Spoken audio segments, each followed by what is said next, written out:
1절부터 보겠습니다. 1절 보면 또 다리오 왕의 제4년에 이 일이 일어났으니 곧 주의 말씀이 곧 9월 곧 기슬루월 4일에 스가랴에게 임하였더라. 다리오 왕은 BC 523년인가 그때부터 이제 왕 노릇을 했기 때문에 다리오 왕 4년이면 BC 519년 내지 18년 정도 이렇게 될 걸로 봅니다. 다리오 왕 4년에 9월 4일날 스가랴에게 임한 말씀입니다. 2절 또 보시면 그때 그들이 세네셀과 레겜멜렉과 자기 사람들을 하나님의 집으로 보내어 주 앞에서 기도하게 하고, 이 그들이라고 하면 항상 사람들을 보통 얘기합니다. 사람들이 세네셀, 레겜멜렉 그리고 자기 사람들을 하나님의 집으로 보내어 주 앞에서 기도하게 했다. 이렇게 말씀을 하고 있습니다. 3절 만군의 주의 집에 있던 제사장들과 예언자들에게 말하여 이르되 내가 이렇게 여러 해 동안 행한 대로 5월에 나 자신을 분리하여 울어야 하리까 하였도다. 이스라엘 민족이 포로로 잡혀간 이후에 예루살렘 성전이 망한 때가 5월달이었거든요. 그래서 그 5월을 기억해서인지 모르지만 금식을 5월 금식을 행했던 것 같아요. 근데 5월이라서 또 금식해야 되다 보니까 이제 돌아왔는데 계속해서 5월달 금식을 하면서 울어야 되겠습니까? 라고 질문을 하는 거죠.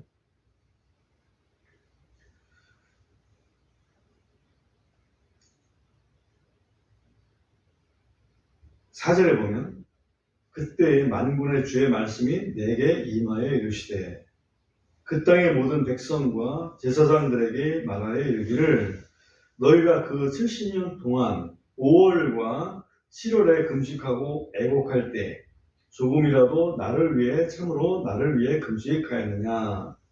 70년 동안이라는 것은 성전 파괴되고 또 어찌 보면 포로 생활을 하면서 5월달 성전 파괴된 그 날을 기억하고 금식하고 7월달 하면 항상 7월 10일날 속죄일날 금식하게 돼 있지 않습니까?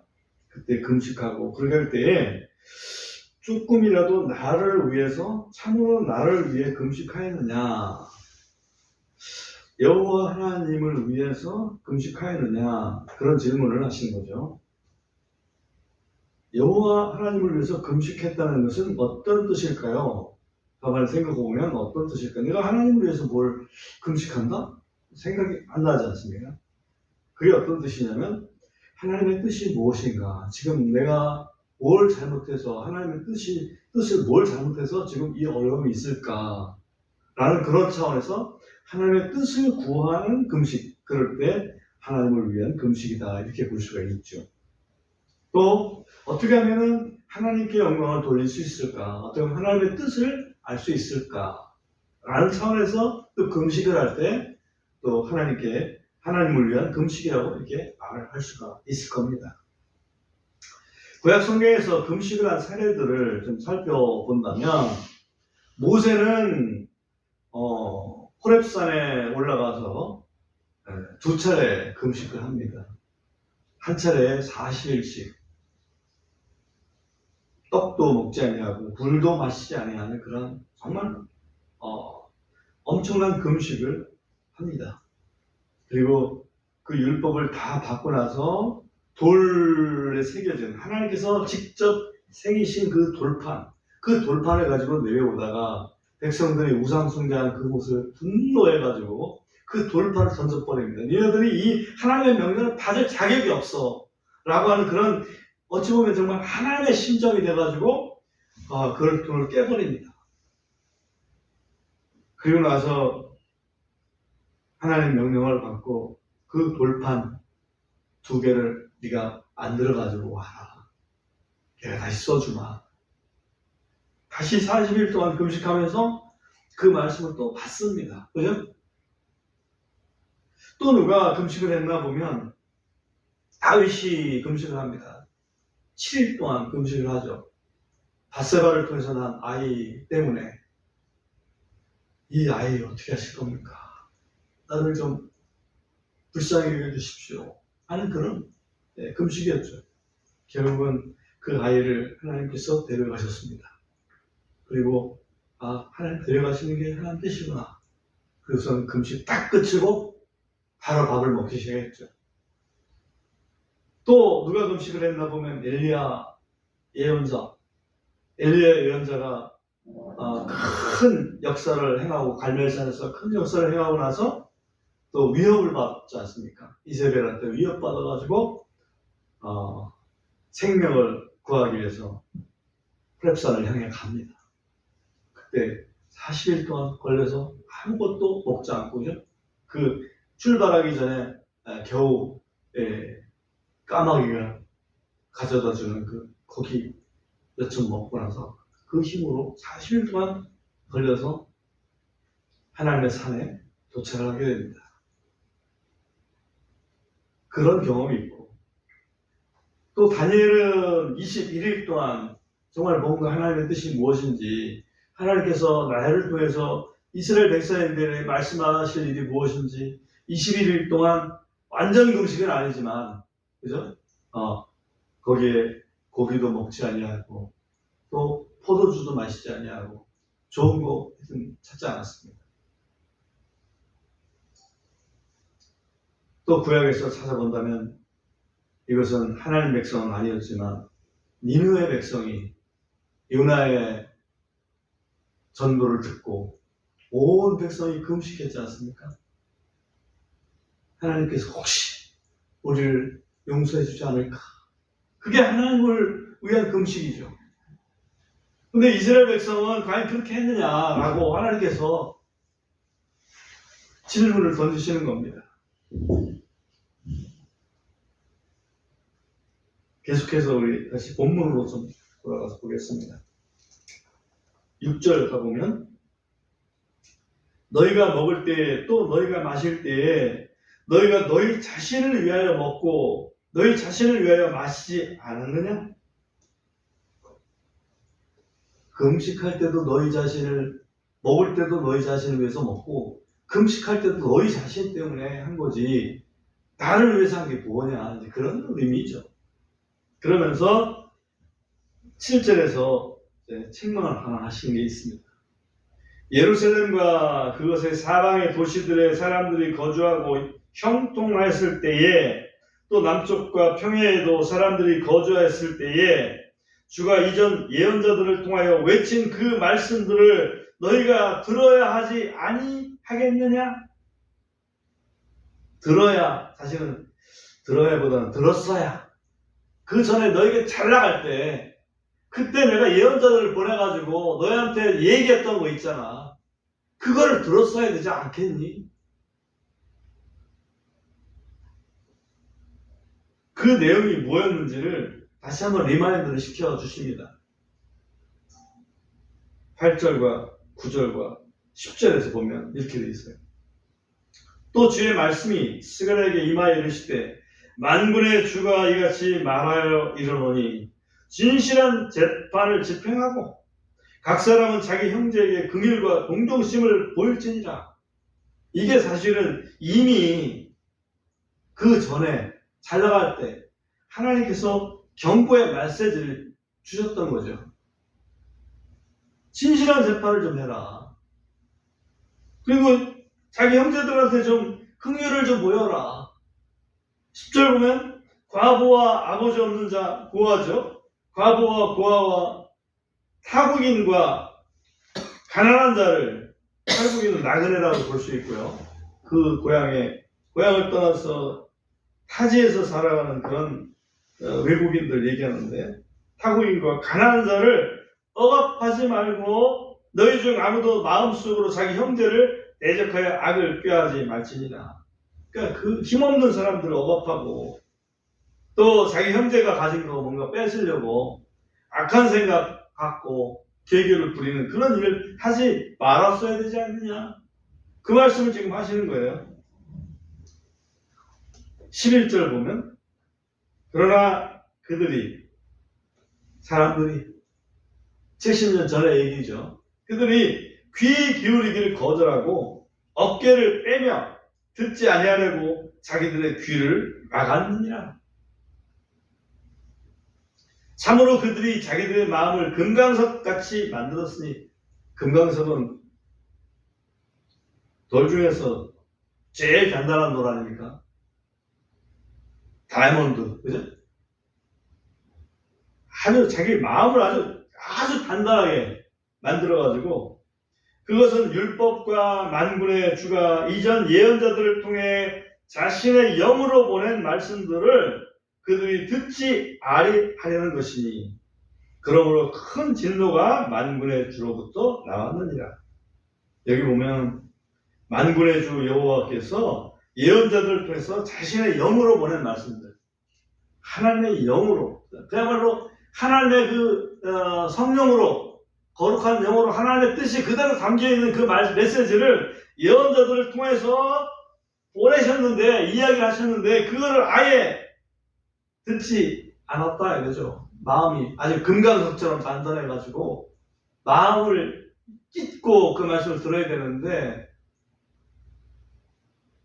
그래서 지금 진노가 임했던 건데, 그 진노가 임한다고 너희가 금식기도는 했지만은 실제로 그런 것을 돌이키면서 했냐 이거지. 지금 당장 힘드니까 금식하고 있는데 그 원인이 뭐냐 이거예요. 그 얘기를 지금 하고 계신 겁니다. 70년이 지난 지금, 그죠? 오늘 키는 13절입니다. 그러므로 이 일이 일어났으니 곧 그가 외쳐도 그들이 들으려 하지 아니한 것 같이, 그는 예언자죠. 하나님이 보내신 예언자가 외쳐도 백성들이 들으려 하지 아니한 것 같이, 그들이 외쳐도, 백성들이 외쳐도 내가 들으려 하지 아니하겠노라. 만군의 주가 말하노라. 내 말 안 들었잖아. 그러니까 너희들이 나한테 기도해도 안 들을 거야. 너희가 들어야 내가 듣지. 좀 너무 계산적인 거 아닌가 이렇게 생각할지 모르지만, 오죽하시면 그렇게 지금 말씀하셔야 이거지. 그죠? 14절도 봅니다. 오히려 내가 그들을 회오리 바람으로 흩어버리되 그들이 알지 못하던 모든 민족들 가운데로 흩어버렸느니라. 이렇게 그 땅이 그들을 따라 황폐하게 되어 아무도 지나가거나 돌아오지 못하였나니, 이는 그들이 기쁨의 땅을 황폐하게 하였기 때문이라 하시더라. 누가 그 땅을 이렇게 황폐하게 했습니까? 그들이.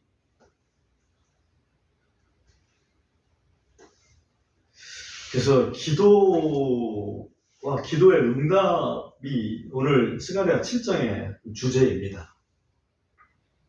기도는 무엇일까? 다시 한번 생각해 봅니다. 우리가 다 압니다. 기도는 하나님과의 대화다. 그래? 하나님과의 대화란 그럼 무엇인가? 하나님이 뭘 말씀하시고 우리는 뭘 얘기한다는 얘기인가? 대화라는 건 오고 가는 게 있어야 되잖아요. 내가 말하면 그걸 듣고 그 이해를 하고, 또 내가 질문을 하고, 또 그의 답변을 듣고, 이게 대화 아니겠어요? 하나님 말씀하십니다. 그러면 하나님 말씀하시는데 내가 뭔가 화답을 해야 될 거 아니야. 그리고 내가 기도를 해야 하나님도 거기에 대해 응답을 하는 거지. 하나님 말씀하시는데 귓도로도 안 들어. 그래서 지가 할 말만 해. 그럼 대화가 되는 겁니까? 안 되죠. 그러므로 하나님 말씀에 대한 화답이 없는 자들의 기도는 응답을 받을 수가 없다. 그럼 내가 기도할 때 하나님께서 나한테 뭐 말씀하신 거에 대해서 뭘 내가 했나, 그걸 한번 점검해 보면 내가 왜 기도 응답을 못 받지? 하는 그런 것들을 깨닫게 해 주시리라고 믿습니다. 주기도문을 잠깐 살펴봅니다. 마태복음 6장에 가서 우리 주님이 너희는 이렇게 기도하라 하신 그 부분을 한번 살펴보겠습니다.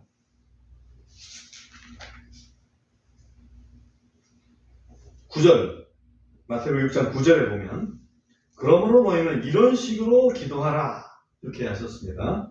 하늘에 계신 우리 아버지요. 이건 뭐 아버지 하나님께 기도하는 거 맞습니다. 근데 아버지의 이름이 거룩히 여김을 받으시옵소서. 이게 바로 우리가 하나님의 뜻에 화답하는 것이구나. 아버지의 이름이 거룩히 여김을 받으시옵소서. 아버지 이름이 거룩하다는 것을 내가 지금 나의 삶에서 그걸 내가 생각하고 살아가는가. 아버지의 이름은 거룩하다는 것을. 응? 아버지의 왕국이 임하옵소서. 하나님께서 나를 다스려 주시기를 바라는 그런 삶을 지금 살고 있는가. 아버지의 뜻이 하늘에서 이루어지는 것 같이 땅에서도 이루어지이다. 아버지의 뜻이 이루어지기만을 위해서 내가 지금 뭔가 생각하고 행동하는가. 그게 화답이라는 얘기죠. 그죠? 그런 화답이 있을 때에 그리고 나서 우리가 오늘날 이날 우리에게 우리의 일용할 양식을 주옵소서라고 기도를 드릴 수가 있다는 거죠. 그죠?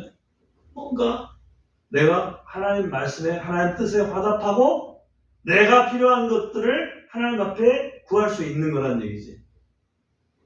여기도 순서가 그렇게 되어 있구나.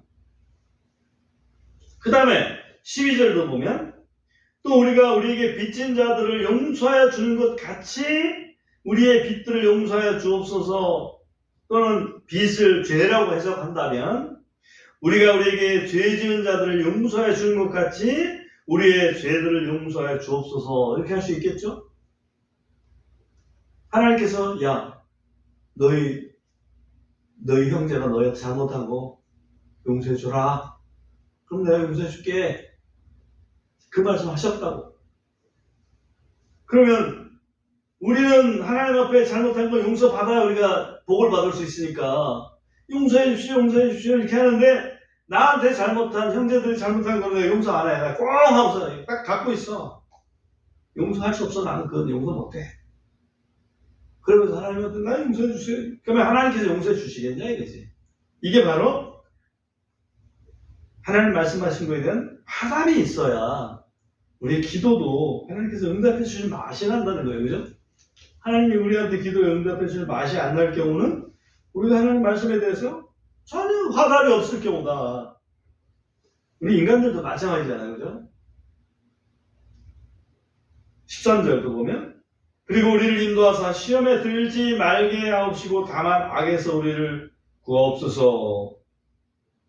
우리 하나님 뜻을 우리가 시행할 테니까 우리 시험 들게 하지 마시고 악에서 다시 말하면 지금 이 마귀가 우리에게 주는 그런 환난 그런 거에서 우리를 좀 제발 건져주십시오. 그리고서 끝에 여기다가 이는 왕국과 권능과 영광이 영원토록 아버지의 것이기 때문입니다. 옛날 표현을 하면 나라와 권세와 영광이 아버지께 영원히 있사옵나이다 라고 이렇게 모든 목적은 하나님의 영광 그거를 화답을 하는 거지. 예. 그래서 주기도문에도 우리가 어떤 자세로 하나님 앞에 기도를 올려야 되는지를 분명하게 말씀을 하고 있구나. 요한일서 5장 잠깐 보겠습니다. 요한일서 5장 15절 거기 보면 이렇게 되어 있습니다. 제가 한번 찾아서 읽어 드리겠습니다. 만일 우리가 무엇을 구하든지 그분께서 우리의 말을 들으시는 줄 우리가 안다면 우리는 우리가 그분께 소원하여 청하는 것들을 우리가 갖게 되는 줄 아느니라. 근데 그 앞에 보면 우리 기도의 응답인데 14절에 보면 또한 이것이 그분 안에서 우리가 가진 확신이니 곧 우리가 그분의 뜻대로 무엇이든 구하면 그분께서 우리의 말을 들으신다는 것이다. 기도 응답을 하는 조건이 하나님의 뜻대로 구하는 거라는 얘기예요. 그게 무언가 우리가 한참 생각할 때가 많죠? 하나님 뜻이 과연 무엇인가? 그거는 하나님 말씀에 대한 하나님이 명령하시는 것에 대한 뭔가 화답이 내가 하는 거 그게 하나님의 뜻이라는 얘기죠. 그래야 그 다음에 우리의 기도도 거기에 맞는 기도를 할 수가 있는 거 아니냐.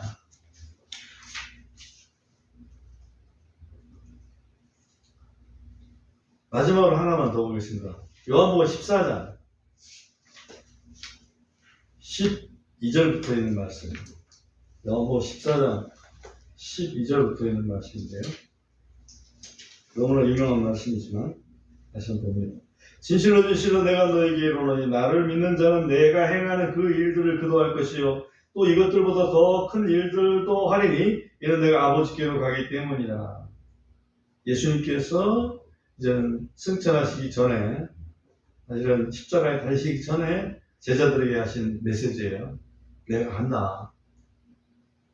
너희들도 뭔가 큰 일을 해야 되지 않겠니? 13절. 너희가 내 이름으로 무엇을 구하든지 내가 그것을 행하리니 이것은 아버지께서 아들 안에서 영광을 받으시게 하려 함이라. 만일 너희가 내 이름으로 무엇이든지 구하면 내가 그것을 행하리라.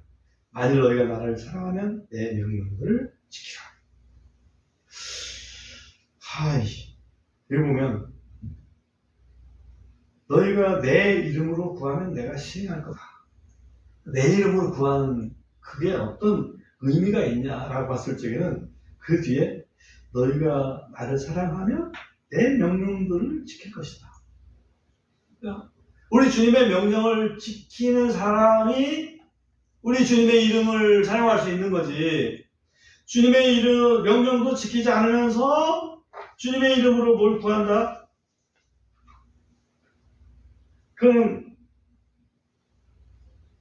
구약시대 예언자들을 통해서 하신 하나님의 경고의 메시지 듣지 않고서 그 다음에 어려움 당하니까 기도하는 거랑 똑같다. 그래서 오늘 말씀의 제목이 들으면 들으리라. 그죠? 너희가 내 말 들으면 나도 너희들 말 들을게. 그렇게 하시는 우리 하나님의 참 약속. 그죠? 그러니까 한번 점검을 해보자고요. 우리가 하나님께서 내게 요구하시는 거에 대한 내가 무슨 화답을 했고 그래서 내가 그 기도할 만한 자격이 되어졌나 하는 그걸 점검해보는 그런 시간이 되었으면 합니다.